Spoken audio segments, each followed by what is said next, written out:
चलिए, नमस्कार नमस्कार नमस्कार। हेलो।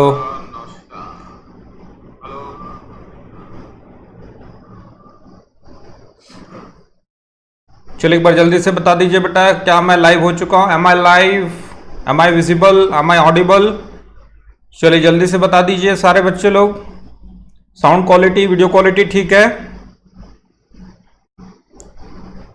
चलिए भाई, सबको गुड मॉर्निंग है। विनोद, ममता, ओम प्रकाश, पूजा, वंदना, सिमरन, सोनू, प्रिया रंजन, ठीक है। तुम्हारा क्वेश्चन मैंने ले लिया है, कॉपी पेस्ट नहीं करना। महबूब, कर्नाटका पुलिस, हेलो बेटा।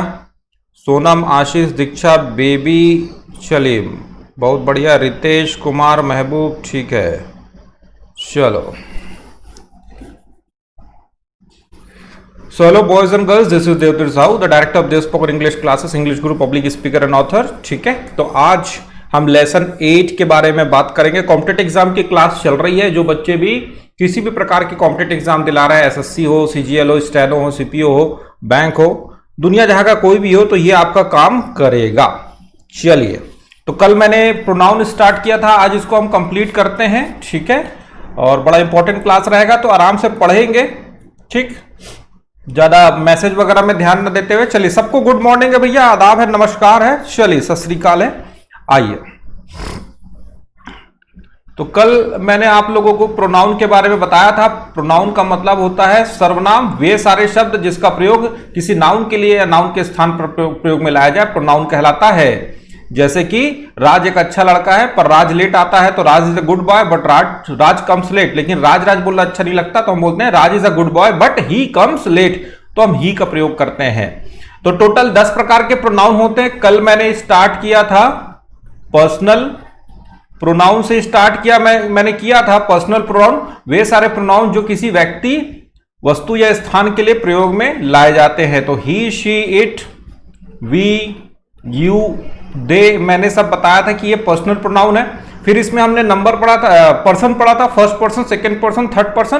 फर्स्ट पर्सन मतलब जो व्यक्ति बोल रहा है, मैं बोलूंगा और हम बोलेंगे, तो आई और वी फर्स्ट पर्सन होता है। जो सुनेगा, सुनेगा कौन? तुम, तो यू हो गया आपका सेकंड पर्सन। ठीक है, और जिन बाकी जो बच गए, he, she, it, you, they, you नहीं आएगा, दे, ये आपके थर्ड पर्सन होगा। फिर मैंने सिंगुलर और प्लूरल के बारे में मैंने बताया था। ठीक है, फिर मैंने आपको जेंडर के बारे में बताया था कि ही आपका मैस्कुलिन होता है। ठीक है, शी आपकी फेमिनिन होते हैं, वी, यू, दे और आई जो होते हैं वो कॉमन जेंडर होते हैं, और इट जो होता है न्यूट्रल जेंडर होता है। उसके बाद फिर मैंने आपको पोसेसिव एडजेक्टिव और पोसेसिव प्रोनाउन के बारे में बताया था। चलिए, तो आज हम लोग बात करते हैं सेकंड में रिफ्लेक्सिव प्रोनाउन। तो जब भी कोई भी प्रोनाउन के पोसेसिव एडजेक्टिव में सेल्फ या सेल्फ्स लगा देते हो, तो वो आपका रिफ्लेक्सिव प्रोनाउन हो जाता है। मतलब माई का माई सेल्फ हो जाएगा, हिम का हिमसेल्फ हो जाएगा, हर का हर सेल्फ हो जाएगा, देम का देम सेल्फ्स हो जाएगा। तो किसी भी प्रोनाउन का देखिए पोसेसिव एडजेक्टिव होता है। पोसेसिव एडजेक्टिव के बारे में कल मैंने बताया था। आई का होगा माई, ही का हिम, शी का हर, वी का अस, दे का देम। तो इन्हीं के साथ आप सेल्फ या सेल्फ लगा दीजिए। सिंगुलर के साथ सेल्फ लगेगा, प्लूरल के साथ सेल्फ लगेगा। तो माई का माई सेल्फ, हिम का हिम सेल्फ। ठीक है, ठीक है मोहम्मद खलीक रेजा, थैंक यू बेटा। और हर का हर सेल्फ, दैम के साथ दैम सेल्फ होगा, क्योंकि प्लूरल करना पड़ेगा बेटा आपको। तो जब प्लूरल करेंगे तो सेल्फ का सेल्फ हो जाएगा। एफ को हटा के वीईएस लगाते हैं। याद आ गया, समझ में आ गया? अब चलिए कुछ एग्जांपल ले लेते हैं रिफ्लेक्सिव प्रोनाउन का कि कैसे यूज करना है। तो रिफ्लेक्सिव प्रोनाउन होता क्या है? तो ये क्या करता है, सब्जेक्ट के ऊपर और जोर डालता है। सब्जेक्ट जो भी करता है उसके ऊपर और प्रभाव डालता है। जैसे कि ही, हर्ट, हिमसेल्फ। तो ही हर्ट हिमसेल्फ, तो ये जो हिमसेल्फ है कहीं ना कहीं और इसके ऊपर प्रेशर डाल रहा है, कहीं ना कहीं इस पे और जोर डाल रहा है। तो ही हर्ट हिमसेल्फ, तो ये जो हिमसेल्फ है ये ही, और ही कौन है यहां पर? सब्जेक्ट है, तो सब्जेक्ट पर प्रेशर डाल रहा है, प्रभाव डाल रहा है।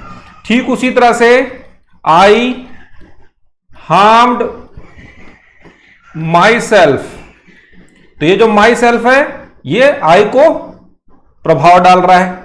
ठीक उसी तरह से बेटा दे लव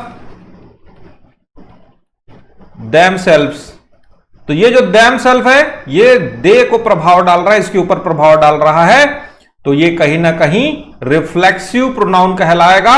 रिफ्लेक्सिव मतलब उधर से रिफ्लेक्ट होके आ रहा है, कोई चीज आप मारते हो आपके ऊपर ही रिफ्लेक्ट होके आ रहा है, आपके ऊपर ही प्रभाव डाल रहा है, रिफ्लेक्सिव प्रोनाउन कहलाएगा। तीसरापन बात करते हैं इंफैटिक प्रोनाउन। तो इंफैटिक प्रोनाउन स्वयं का या स्वयं से, ठीक है। तो ध्यान से अगर देखा जाए तो बेटा इंफैटिक प्रोनाउन कुछ नहीं है, रिफ्लेक्सिव प्रोनाउन ही है, उसको हम लोग यहां पर यूज करते हैं, ठीक है। और इसका अर्थ होता है स्वयं का या स्वयं से। जैसे एक सेंटेंस देखिए, राम हिमसेल्फ वेंट देयर, तो इसका अर्थ निकलता है स्वयं से। तो राम हिमसेल्फ वेंट देयर, तो राम स्वयं से वहां गया। एक और सेंटेंस ले लेते हैं, आई माई सेल्फ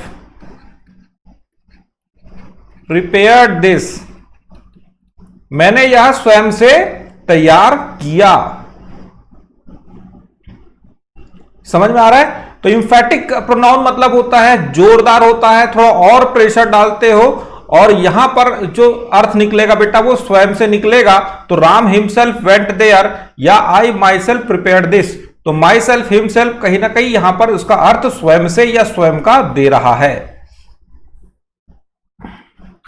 चौथा, डेमोन्स्ट्रेटिव प्रोनाउन। डेमोन्स्ट्रेटिव मतलब डेमोन्स्ट्रेट, डेमोन्स्ट्रेट मतलब होता है इशारा, दिखाना, इंगित करना, ठीक है। तो जो इंगित करता है, डेमोन्स्ट्रेट करता है, ऐसे प्रोनाउन डेमोन्स्ट्रेटिव प्रोनाउन कहलाते हैं। इसमें आता है दिस, दैट, और दिस का प्लूरल होता है दिस और दैट का प्लूरल होता है दोस। समझना? तो डेमोन्स्ट्रेट मतलब क्या होता है? इंगित करना, उंगली करना बोलो तो उंगली के माध्यम से जो चीज आप बताते हो डेमोन्स्ट्रेटिव प्रोनाउन कहलाता है। जैसे this is my pronoun, this is my T shirt, this is my spectacle, this is my laptop, this is my pen. तो दिस का प्रयोग मैं उंगली करने के लिए, उंगली के माध्यम से दिखाने के लिए डेमोन्स्ट्रेट कर रहा हूं, डेमोन्स्ट्रेटिव प्रोनाउन कहलाएगा। तो किस शब्द से मैंने किया? दिस के माध्यम से किया। या that is my AC, that is my fan, that is my car, that is your car, that is your chair. तो दैट के माध्यम से भी मैं उंगली करके दिखा रहा हूं, that is, look that is my car. तो दिस और दैट डेमोन्स्ट्रेटिव प्रोनाउन होंगे, और यह सिंगुलर के लिए यूज होता है। इसी का अगर प्लूरल करना है तो दिस का दिस हो जाएगा और दैट का दोस हो जाएगा। बात को समझना, थोड़ा सा समय ले लेता हूं। तो दिस का अर्थ होता है यह, दिस का अर्थ होगा यह, ठीक है। एक वस्तु, व्यक्ति, स्थान जो करीब, वह एक वस्तु, व्यक्ति, स्थान जो दूर में है। तो पहले तो दिस और दैट, सॉरी ये स्पेलिंग गलत लिख दी, ये दैट है बेटा, दैट कर लेना, ठीक है।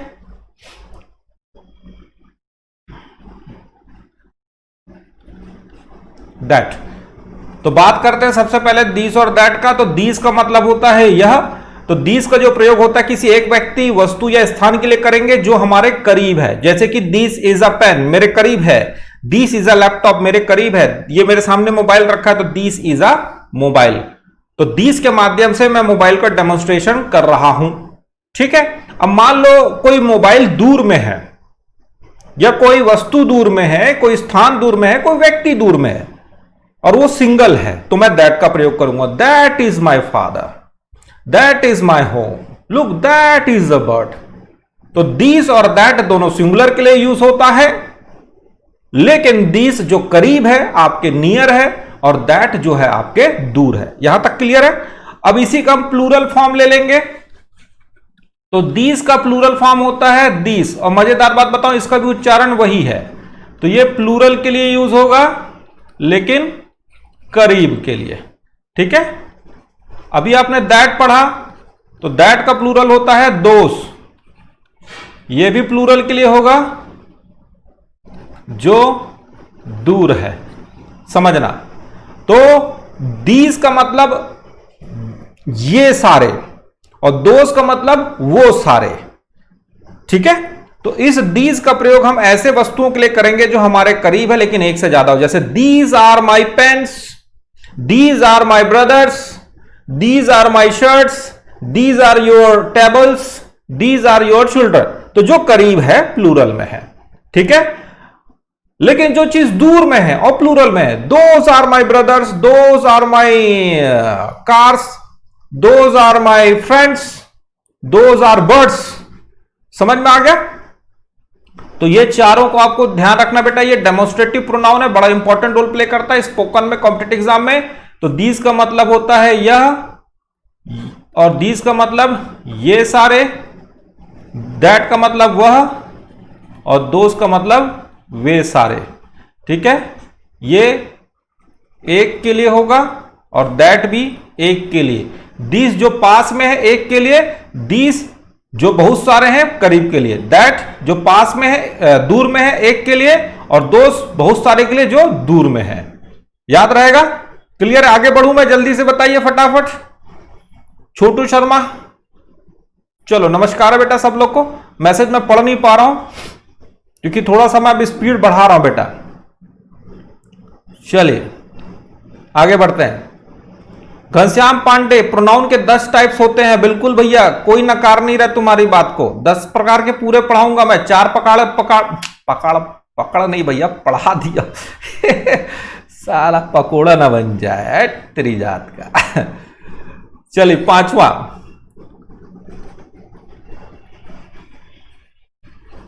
Interrogative pronoun. चलिए जगपतनाथ, बहुत जल्दी आ गया तू रे लड़का। तो इंटरोगेटिव प्रोनाउन ऐसे शब्द जिससे प्रश्न बनता है, इंटरोगेटिव प्रोनाउन कहलाता है। जैसे कि हु, विच, व्हाट। तो ये ऐसे शब्द है भैया जो इंटरोगेटिव प्रोनाउन कहलाते हैं, जिससे प्रश्न बनता है। जैसे कि हु इज कमिंग, कौन आ रहा है। Which is your pen, what is your name. आप लोग कॉपी पेन लेके बैठना बेटा और नोट्स तैयार कर लेना। ठीक है। मेरी हैंडराइटिंग बहुत माशाअल्लाह है। तो 5वां प्रकार का हमने प्रोनाउन देखा, इंटरोगेटिव प्रोनाउन, जिससे हम प्रश्न बनाते हैं। तो क्या हु शब्द से हम प्रश्न नहीं बनाते क्या? विच शब्द से हम प्रश्न नहीं बनाते क्या? व्हाट शब्द से हम प्रश्न नहीं बनाते क्या?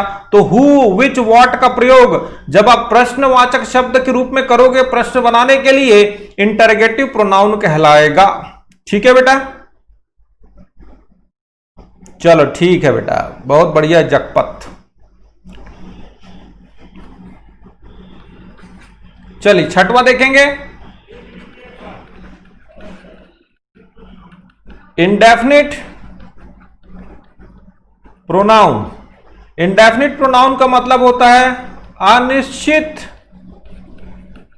सर्वनाम। अब मुझे तो पहले आप ये बताइए कि भैया अनिश्चित क्या होता है। तो अनिश्चित कुठे गला, अनिश्चित का मतलब ये होता है कि समझ में नहीं आ रहा है किसके लिए आप बात कर रहे हो। तो कोई भी ऐसा एक शब्द या ऐसा प्रोनाउन जिससे हमें किसी निश्चित व्यक्ति, वस्तु या स्थान का बोध ना हो, इंडेफिनिट प्रोनाउन कहलाएगा। जैसे कि एवरीवन इज कमिंग। अब एवरीवन इज कमिंग, सभी लोग आ रहे हैं, लेकिन समझ में नहीं आ रहा है कि सभी लोग में कौन है। I can talk to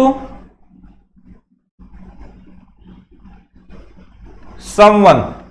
I can talk to someone, मैं किसी से बात करूंगा। तो किसी मतलब कौन?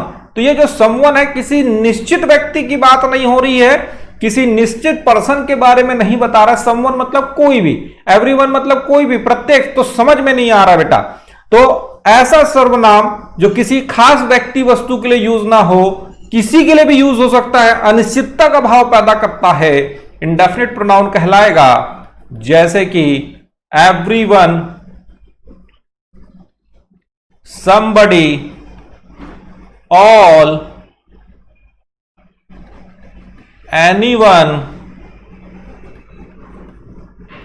anybody, etc। याद रहेगा? ठीक है।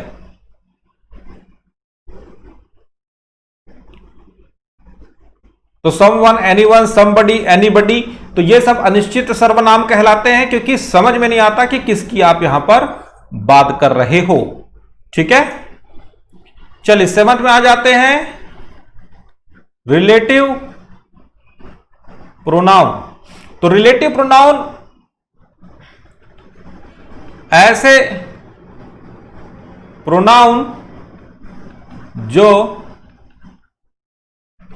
दो वाक्यों में रिलेशन बनाए। मतलब दो वाक्यों में, देखिए क्या होता है, रिलेटिव प्रोनाउन मतलब जोड़ने का काम करता है, रिलेशन बनाने का काम करता है। भैया तू इधर आ जा, तू आ जा, चलो दोनों जन मिल जाओ। मतलब एक तरीके से पंडित है जो जोड़ी बनाने का काम कराता है, रिलेशन बनाने का काम करता है। तो जिस प्रोनाउन से रिलेशन बने किसी दो सेंटेंस का, रिलेटिव प्रोनाउन कहलाता है। और रिलेटिव प्रोनाउन में आता है भैया आपका हु, हुम, दैट, ये सारे आते हैं। अभी आप बोलोगे सर क्या बात कर रहे हो, अभी हु को तो आपने इंटरोगेटिव प्रोनाउन में पढ़ा दिया, अब फिर यहां पर भी लेके आ रहे हो। बता रहा हूं मैं, समझना, इसका रोल बदल गया है। वहां पर हु का अर्थ था कौन, हु इज कमिंग, सवाल बन रहा है। ठीक है, who is writing a letter, letter कौन लिख रहा है, सवाल हो रहा है, क्वेश्चन मार्क लग रहा है। लेकिन यहां पर हु का प्रयोग जोड़ने के लिए होगा, सवाल करने के लिए नहीं होगा। और इसका अर्थ होगा जो, इसका अर्थ होगा जिसे, इसका भी अर्थ होगा जिसे। ये वस्तु के लिए या स्थान के लिए आप कर सकते हैं। नहीं आया समझ में? अभी बताता हूं, एक सेंटेंस लेता हूं भाई।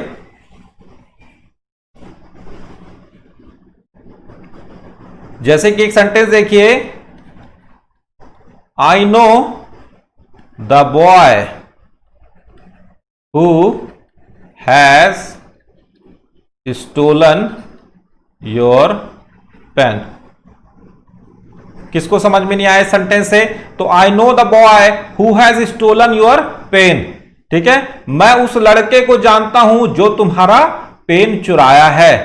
तो ये जो शब्द है यहां पर, इसके माध्यम से हमने दो बातों को जोड़ा। तो I know the boy has stolen your pen.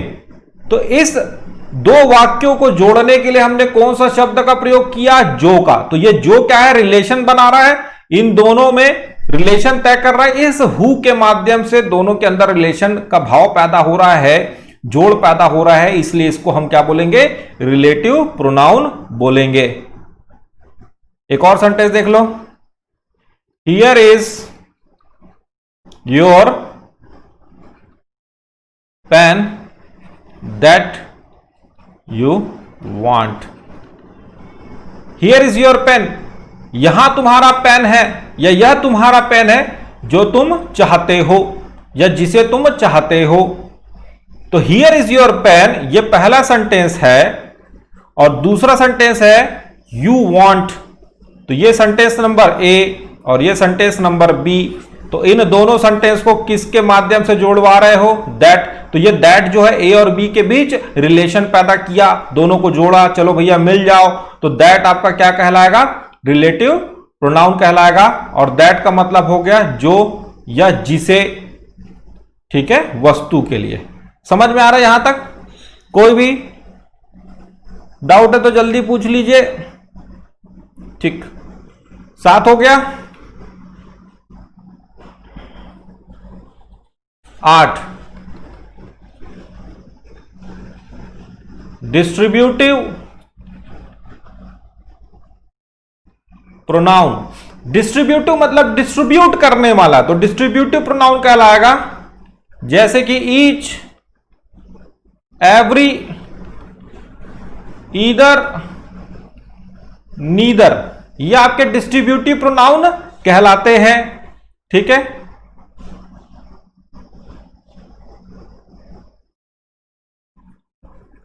Call each students.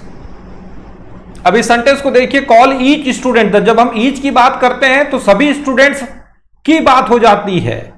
ठीक है,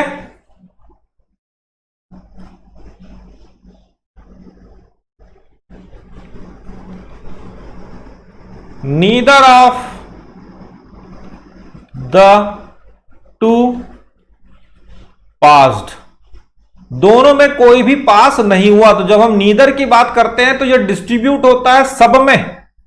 तो अगर हम दो की बात कर रहे हैं तो दोनों की बात हो रही है, और ईच की बात बोल रहे हैं तो जितने भी स्टूडेंट हैं सबकी बात हो जाती है। तो ये एक्चुअली में डिस्ट्रीब्यूट होता है, सभी के लिए बात करना शुरू करता है। ठीक है, तो ईच, एवरी, ईदर, ये सब डिस्ट्रीब्यूटिव प्रोनाउन कहलाएंगे। चलिए 9th देखेंगे बेटा, रेसिप्रोकल। रेसिप्रोकल प्रोनाउन, तो रेसिप्रोकल प्रोनाउन में आपका आता है each other, one other. Reciprocal का मतलब मैं तुम्हें दूंगा तुम मुझे लौटाओगे, मतलब मैं तुम्हारी खुजाऊंगा तुम मेरी खुजाओगे, सॉरी टू से। ठीक है, वन अदर, ईच अदर, ये सब रेसिप्रोकल। रेसिप्रोकल मतलब रेसिप्रोकल क्या होता है कि भाई जैसे मैं तुमको अगर अंगूर देता हूं तो बदले में तुम मुझे सेब दोगे, या मैं तुम्हें अनाज देता हूं तो तुम मुझे ऑयल दोगे, ये रेसिप्रोकल कहलाता है। समझ में आ गया? इंदु जागीर, सर हिंदी में 6 प्रकार के होते हैं। मैं नहीं जानता हिंदी में क्या कितने प्रकार के होते हैं, मैं हिंदी पढ़ाता भी नहीं बेटा, मैं अंग्रेजी पढ़ाता हूं, आंग्ल भाषा का शिक्षक हूं मैं। हाँ अब याद रखना बेटा, ईच अदर 2 के लिए होता है, और वन अदर 2 से ज्यादा। ठीक है, तो वन अदर जो है वो 2 से ज्यादा होगा, ईच अदर 2 के लिए होगा। जैसे 2 brothers लव ईच अदर, दोनों भाई एक दूसरे से प्यार करते हैं। 5 brothers लव वन अदर, 5 भाई एक दूसरे के साथ प्यार करते हैं। समझ में आ गया? तो देखिए ईच अदर मतलब एक दूसरे को, ठीक है ना, तू भी प्यार करेगा मैं भी प्यार करूंगा, यही रेसिप्रोकल है।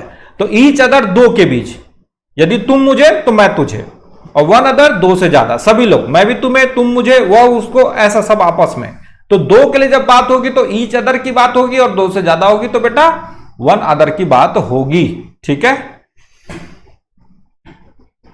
दीपक कुमार राजा ऊपर से निकल रहा है भाई। देखो या तो बेटा देखो तुम्हारी इंग्लिश बहुत खतरनाक रूप से माइनस होगा या 0 होगा। मैं बता दूं स्पोकन इंग्लिश वाले बच्चे हो तो दूर हट जाओ, केवल 8:15 बजे आइए। ये जो क्लास चल रहा है खाली कॉम्पिटिटिव एग्जाम वालों के लिए हो रही है, और कॉम्पिटिटिव एग्जाम वालों का ग्रामर यहां होना चाहिए। समझ में आ रहा हो ना? तो जो ऑलरेडी थोड़ा बहुत तैयारी कर रहा है, थोड़ा नॉलेज है, वही लोग ये सब देखिए बेटा। बट मैं कोशिश ये कर रहा हूं कि एकदम बेसिक से, और जब कॉम्पिटिटिव एग्जाम की तैयारी कर रहा हो तो अंगूठा छाप के लिए कॉम्पिटिटिव एग्जाम नहीं होता है भाई। जो थोड़ा पढ़ाई लिखाई में तेज है, क्योंकि कॉम्पिटिटिव एग्जाम है, कंपटीशन दिलाना है, समझ में आया ना, बहुतों को आपको पछाड़ना है। तो हम मान के चलते कि थोड़ा बहुत नॉलेज आपके पास है, एकदम अगर दुकान सफा चट है तो फिर मुश्किल जाएगा।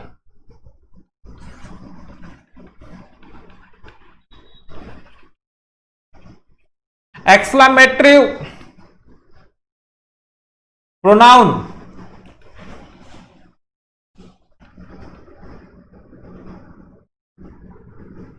अब देखिए यहां पर फिर से व्हाट आ गया, हाउ आ गया।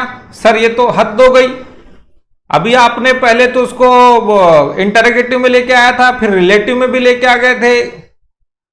अब ये देखिए यहां पर एक्सक्लेमेटरी में भी आएंगे। एक्सक्लेमेटरी प्रोनाउन मतलब विस्मयाधिबोधक, विस्मय जिसमें से पैदा होता है एक्सक्लेमेटरी कहलाता है। जैसा व्हाट अ शॉट,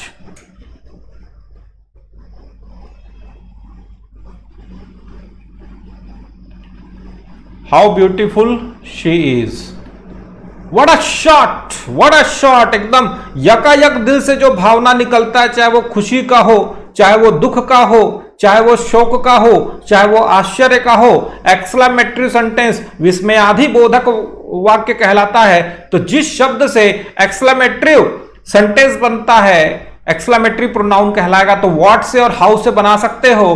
तो what a shot, how beautiful she is, how lovely shot it is, how lovely six. तो हाउ और व्हाट का जो प्रयोग है हम इस तरह से कर सकते हैं, ठीक है।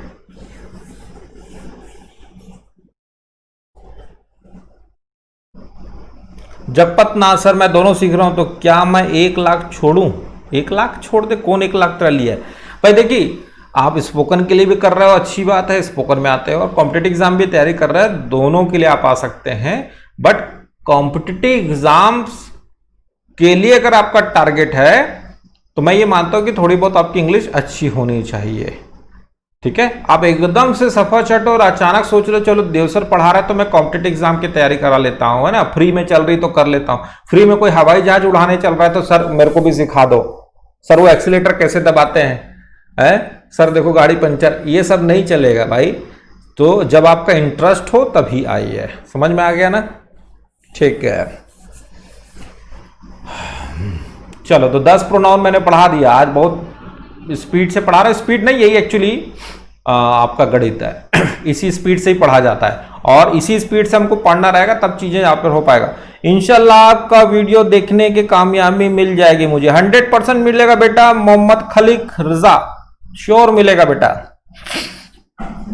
Sunita Yadav sir it is little bit fast, ये फास्ट नहीं है बेटा सुनीता यादव, इसी स्पीड से चलना है हमको, और आपको अपनी थोड़ी स्पीड बढ़ानी पड़ेगी। जगपत ना सर आप पढ़ा नहीं रहे हैं, बहुत बढ़िया समझ में आ रहा है, दोनों पढ़ना आसान है, बहुत बढ़िया। चलो ठीक है भाई।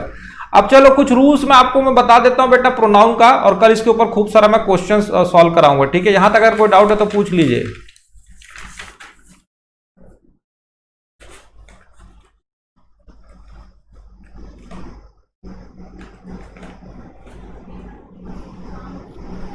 चलिए हेलो ही डीड, ठीक है क्या है, चल। अब देखिए रूल्स है, रूल नंबर 1 बेटा, तो 231 नंबर का बस याद रहेगा, 231 नंबर का बस ये क्या चीज है। तो जब वाक्य में, ठीक है, आपका तीनों प्रकार का प्रोनाउन आ जाए, first person, second person, third person, तीनों प्रकार का प्रोनाउन आ जाए, तो आपको 2-3-1 का नियम का पालन करना है। जैसे कि एक एग्जाम्पल है, मैं, वह और तुम जा रहे हैं। मैंने क्या बोला समझना बेटा, ध्यान देना रे बच्चे लोग। 2-3-1 का नियम को समझिए कि जब वाक्य में तीनों प्रकार के प्रोनाउन आ रहे हैं तो 231 का पालन करेंगे। जैसे कि मैं, वह और तुम जा रहे हैं, तो आई, ही एंड यू आर गोइंग, ये गलत है। तो देखिए आई आपका क्या होता है बेटा, फर्स्ट पर्सन होता है, ही क्या होता है, थर्ड पर्सन होता है, और यू क्या होता है, सेकंड। इसलिए मैंने बोला था कल याद कर लेना। अब मैं देखिए फटाफट में बताऊंगा। तो जब देखिए first person, third person, second person सब आ रहे हैं सब्जेक्ट बन के, तो 2 3 1 का पालन करना, मतलब सेकंड पर्सन पहले आएगा, थर्ड पर्सन बाद में आएगा और लास्ट में फर्स्ट पर्सन। तो सेकंड पर्सन कौन है यहां पर? यू। फिर यू के बाद कौन आ रहा है? थर्ड पर्सन कौन है? ही। और लास्ट में आ रहा है first person, and I R going. तो ये आपका सही है। तो you, he and I R going. समझ में आ गया ये? तो रूल नंबर 1, 231 का नियम का पालन करेंगे जब तीनों प्रकार के प्रोनाउन आ जाएगा। 1 2 3। अब 1 2 3 का पालन करेंगे जब कोई गलती या अपराध का भाव हो। मैंने क्या बोला? 1 2 3 का पालन करेंगे जब कोई गलती या अपराध का भाव हो, जैसे कि मैं, वह और तुम चोरी किए, या मैं, वह और तुम मिलकर उसको पीटे। तो जब ऐसा होगा तो हम 1 2 3 का पालन करेंगे।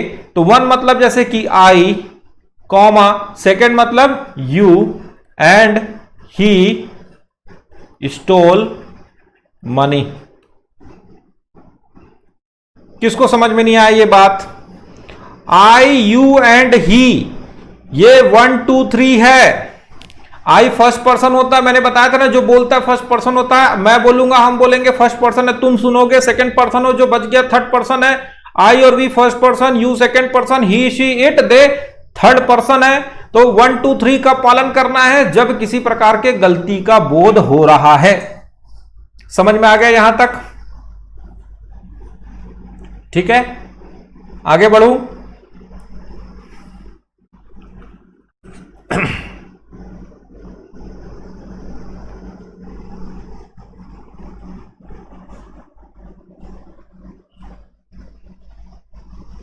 अब यहां ध्यान देना बेटा, जब 2 3 नियम का पालन करेंगे तो इन तीनों के लिए फर्स्ट पर्सन प्लूरल प्रोनाउन का प्रयोग होगा। 2 3 1 नियम का जब हम पालन करते हैं तो इन तीनों को मिला के जो हम सब्जेक्ट बनाएंगे उसके लिए हम फर्स्ट पर्सन प्लूरल प्रोनाउन का प्रयोग करेंगे। फर्स्ट पर्सन प्लूरल प्रोनाउन कौन सा होगा? जल्दी बताओ, फर्स्ट पर्सन प्लूरल प्रोनाउन कौन सा है?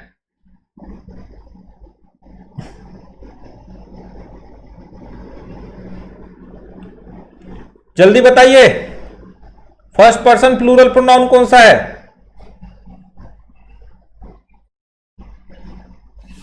चलो, कौन है रे? मी कौन लिखा रे? बेबी जैन, किस्मत अच्छी है तेरी, ऑनलाइन पढ़ रही है, नहीं तो उड़ता हुआ चौक मिलता तेरे को अभी क्लास में। और कौन है? दे लिखा है ये, भावे। तो चुचरू हो तुम लोग, कितना अच्छे से कल मैंने पढ़ाया था। अरे फर्स्ट पर्सन में दो ही तो फर्स्ट पर्सन होते हैं, या तो आई होता है या तो वी होता है। जो बोलेगा वो फर्स्ट पर्सन है, आई तो सिंगुलर है, वी ही तो होगा प्लूरल। ऐसे तुम लोग बेटा ऐसा इतना मत किया करो बेटा। एक तो पेन कहां गायब हो जाता, दिखता नहीं मेरे को, समझना। तो 2 3 1 का नियम का पालन कर रहे हैं तो इन तीनों को मिला के हम फर्स्ट पर्सन प्लूरल का प्रोनाउन प्रयोग करेंगे। तो जैसे कि you, he and I R doing duty. तुम, वह, मैं कर रहे हैं किसका ड्यूटी? जल्दी बताइए यहां पे क्या आएगा?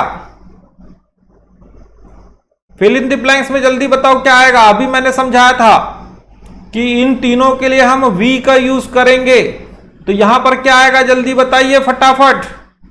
सोनू ने बोला वी, ठीक है। रंजीत ने बोला आर, उपेंद्र बोला ने आर, ठीक है भैया, यहां पर आर आएगा। समझ में आ गया? तो जब इसको आप सब्जेक्ट मान के चल रहे हो तो भैया यहां पर पोसेसिव एडजेक्टिव आर होगा।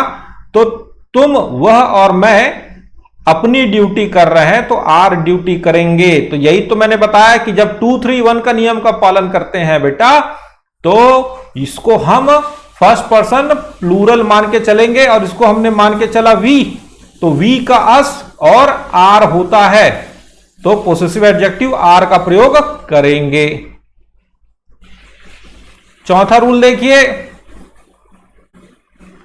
सेकेंड और थर्ड पर्सन आ रहा है, मान लो सेकेंड पर्सन और थर्ड पर्सन आ रहा है, तो सेकेंड पर्सन की तरह काम करेगा ये। You and he are doing. चलिए,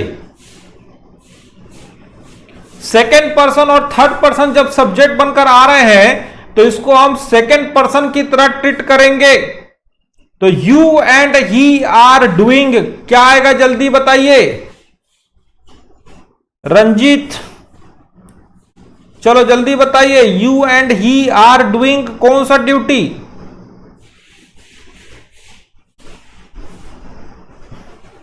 शाबाश, योर आएगा, क्योंकि सेकेंड पर्सन होता है यू, तो यू का क्या होगा, योर होगा। समझ में आ रहा है यहां पर चीजें? तो ये सब रूल्स आपको याद करना पड़ेगा बेटा। रूल नंबर 5, कलेक्टिव प्रोनाउन जब भी आते हैं तो उसके लिए हम इट का प्रयोग करते हैं। इट नामक प्रोनाउन, कलेक्टिव प्रोनाउन मतलब होता है टीम, फैमिली, स्कूल, क्लास, ठीक है, आर्मी, ठीक है। Team is doing it's work, तो आपने इट का प्रयोग करते हुए इसका पोसेसिव एडजेक्टिव इट्स लिखा, तो ये सबके लिए कलेक्टिव प्रोनाउन के लिए इट का प्रयोग होता है, ठीक है। अब याद रखेंगे बेटा, दो नाउन जो सिंगुलर है एंड से जोड़ने पर उनके लिए दे का प्रयोग होगा। मैंने क्या बोला? मैंने बोला बेटा कि दो नाउन जो सिंगुलर है एंड से जोड़ने पर उनके लिए दे का प्रयोग होगा। दो नाउन जो सिंगुलर है, जैसे कि एक नाउन है सीता और दूसरा है गीता। सीता नाउन है कि नहीं है, गीता भी नाउन है कि नहीं? नाउन में मैंने अच्छे से पढ़ाया हुआ है, दोनों सिंगुलर है, एंड से जोड़ दिया, तो Sita and Gita are my sisters and they study in class 10th। किसको समझ में नहीं आया? तो Sita and Gita are my sister, Sita और गीता मेरी बहन है, and they study in class 10th। तो ये जो दे का प्रयोग किए हो, किसके लिए किए हो? सीता एंड गीता। तो दे का प्रयोग क्यों किया आपने? क्योंकि सीता और गीता दोनों नाउन सिंगुलर है, सीता गीता, सीता गीता बबीता होना था क्यों, और एंड से आपने जोड़ दिया, ठीक है। समझ में आ रहा है यहां पर?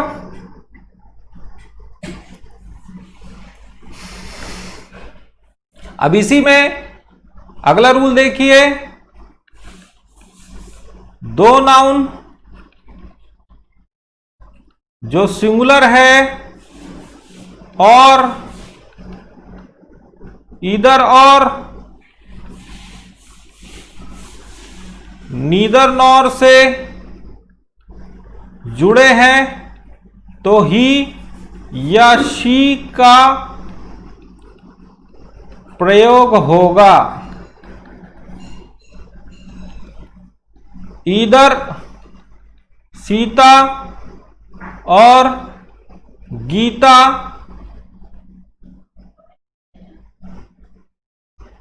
इज डूइंग हर वर्क, या गीता या सीता या Gita is doing her work. तो हमने देखिए हर का प्रयोग किया। हर का प्रयोग कब किया? जब हमने इसको शी माना। समझ में आ रहा है यहां तक? तो जब एंड आता है तो हम उसको दे की तरह ट्रीट करते हैं, और जब और या ईदर और आता है तो हम उसको शी की तरह ट्रीट करेंगे या ही की। तो चूंकि यहां पर दोनों लड़कियों की बात हो रही इसलिए हमने शी का प्रयोग किया। मान लो राज और Prakash is not driving his car. तो देखिए अब मैंने यहां पर हिज का प्रयोग कर लिया। क्यों? क्योंकि मैं इसको अब ही मान के चल रहा हूं। ठीक है बेटा?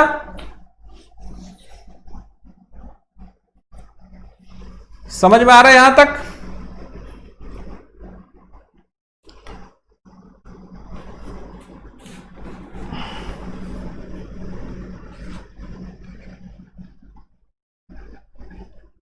प्रोनाउन का नॉमिनेटिव केस। प्रोनाउन का नॉमिनेटिव केस क्या होता है? कल मैं पढ़ा चुका हूं बेटा। देखिए मेरे क्लास में अब पढ़ना है तो पिछला पूरा अच्छे से याद रखना है। समझ में आ गया? तो I, we, you, they, he, she, it, ये सब नॉमिनेटिव केस है। तो कब हम प्रोनाउन का नॉमिनेटिव केस यूज करते हैं? पहला कंपेयर कर रहे हो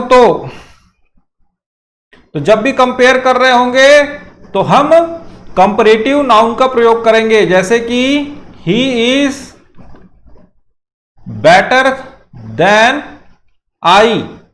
तो याद रखना he is better than I. तो ही का कंपेयर हो रहा है तो आई के साथ ही कंपेयर होगा। आई नॉमिनेटिव केस है तो ही नॉमिनेटिव केस है तो आई को भी नॉमिनेटिव केस वाला ही लेना होगा। तो he is better than me नहीं होगा, he is better than I होगा। तो जब भी कंपेयर करेंगे तो कंपेयर हमेशा नॉमिनेटिव केस के बीच ही होगा। तो याद रखना बेटा इस चीज को। इट के बाद अगर कोई भी प्रोनाउन आता है तो उसका नॉमिनेटिव केस ही आता है।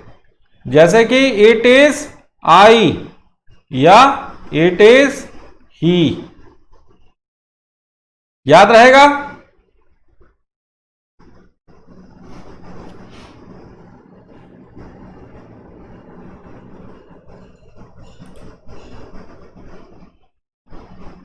अरे क्या हो गया बाया?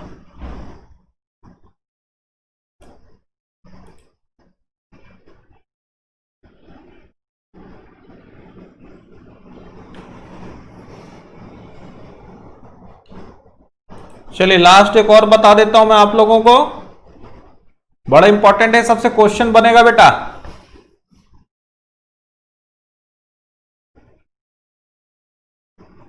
प्रोनाउन का ऑब्जेक्टिव केस।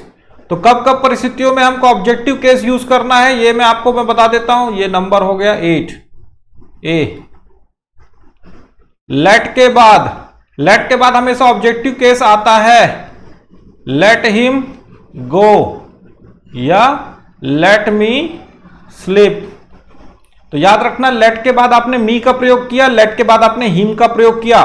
तो ये ऑब्जेक्टिव केस है। मैंने बताया था आई का ऑब्जेक्टिव केस मी होता है, ही का हिम होता है, शी का हर होता है। बी बिटवीन में हमेशा ऑब्जेक्टिव केस आएगा। जैसे कि डिस्ट्रीब्यूट एप्पल्स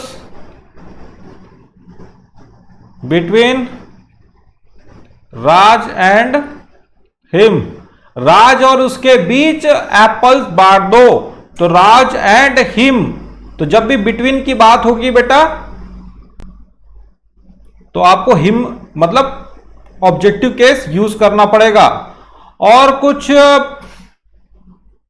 प्रेपोजिशंस होते हैं जिसके बाद आपको ऑब्जेक्टिव केस लगाना पड़ेगा। जैसे कि इट डिपेंड्स ऑन हिम। ठीक है? I act upon her. तो depends on him, act upon her. तो ये सब के सब आपके ऑब्जेक्टिव केस हैं। इन परिस्थितियों में ऑब्जेक्टिव केस यूज करना होगा। समझ में आ गया? तो ये मैंने प्रोनाउन आपको पढ़ा दिया भैया सॉलिड 45 मिनट के क्लास में। टोटल 9 प्रोनाउन पढ़ाया, कल 1 प्रोनाउन पढ़ाया था, और टोटल 8-9 आपको रूल्स मैंने बता दिया है। नोट्स जबरदस्त तैयार कर लीजिए इसका, ठीक है? और इसको अच्छे से पढ़ लीजिए, प्रैक्टिस कर लीजिए, ठीक है? चलिए, वर्ड लिस्ट याद कर लेते हैं फटाफट। पहला शब्द आ रहा है सैल्यूटरी। सैल्यूटरी मतलब होता है बेटा हितकारी। एक मिनट,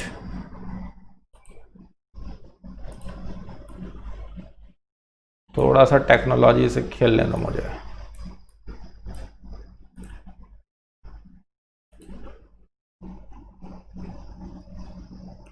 अब ठीक है? तो हितकारी मतलब होता है बेटा सैल्यूटरी। सैल्यूटरी मतलब जो आपके शरीर के लिए हो, हेल्पफुल या एडिंग, सैल्यूटरी कहलाता है, ठीक है? जैसे आप ये देखिए सारे के सारे जो फल वगैरह दिख रहे हैं ये सब सैल्यूटरी है, ठीक? अगला शब्द देखिए मेरिट, योग्यता या विशेषता, मेरिट कहलाता है। बेनिफिट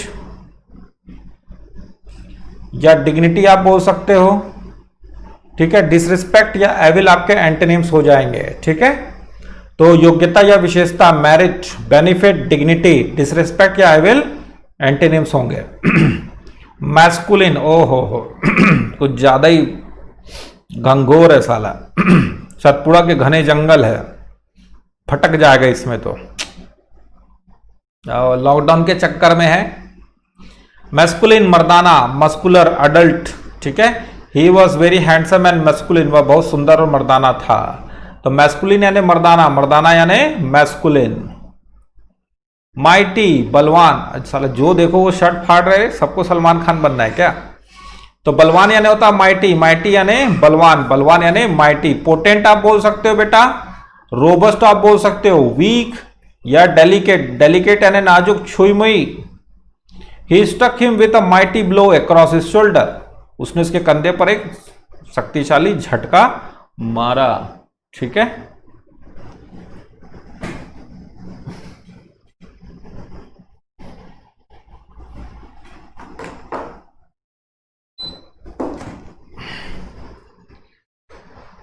मिस्ट्री, रहस्य या पहेली को मिस्ट्री कहा जाता है। इसका सिनोनिम देखिए बेटा, सिनोनिम बहुत बढ़िया है, इसका काम आएगा, याद करेंगे इसको। कॉन्यूंड्रम या एनिग्मा, पजल भी बोल सकते हो। नोन या अंडरस्टैंडिंग आपके एंटीनिम्स होंगे, तो कॉन्यूंड्रम, एनिग्मा, मिस्ट्री कहलाते हैं। चलिए बेटा, तौसीफ अनवर आओ बेटा, ठीक है?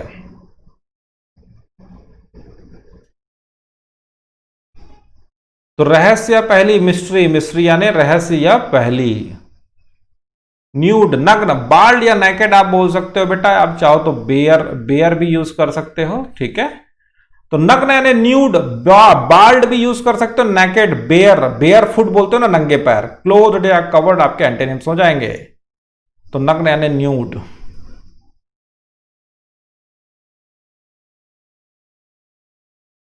लेंथी, तो बोलते हैं ना यार एक बड़ा क्वेश्चन लेंथी है बेटा, ठीक है?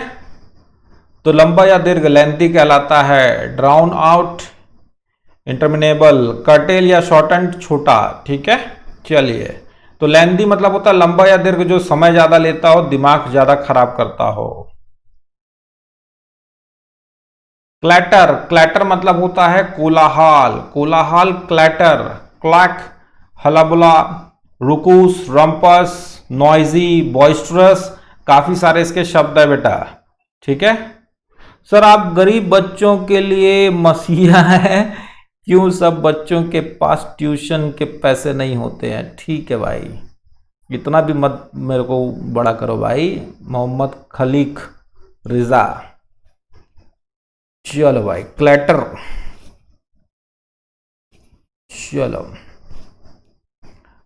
क्लैटर मतलब होता है बेटा हल्ला गुल्ला, जहां बहुत आवाज आ रहा हो।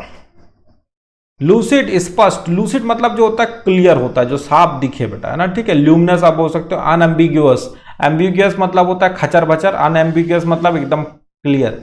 डार्क और फॉगी, फॉगी मतलब धुंधला। This book is written in lucid manner, तो साफ सुथरा अक्षर में जो लिख रहा है लूसिड कहलाता है।